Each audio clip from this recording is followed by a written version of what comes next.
One day, I was sitting down talking to Jesus. You can do that, you know. The discussion went like this. I asked him about marriage in eternity. In other words, I asked him, would I still be married to my wife in heaven? My wife of today. Would I be married to her when we got to heaven? He took me to some familiar scriptures in the Gospels. I don't remember exactly which chapter and verse. I know some are sticklers about verse and chapter. Some people are intense about it, a little uptight. But I'm just gonna tell you like he told me. There was a conversation that took place between Jesus and the scribes and the Pharisees concerning marriage. One of them tried to paint Jesus into a corner.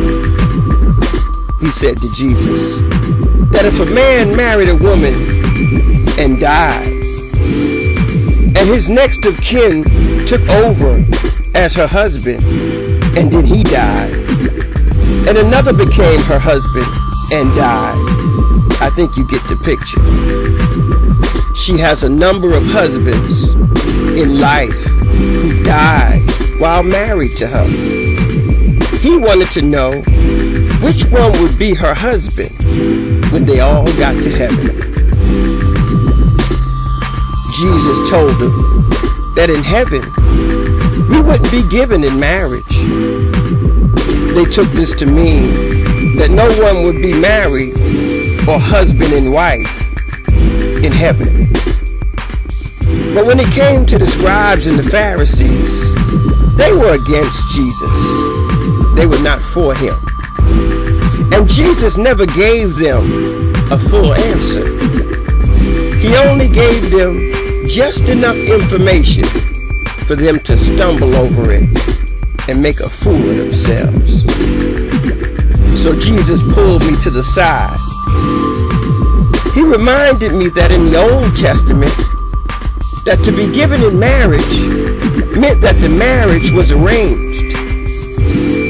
It was a financial decision.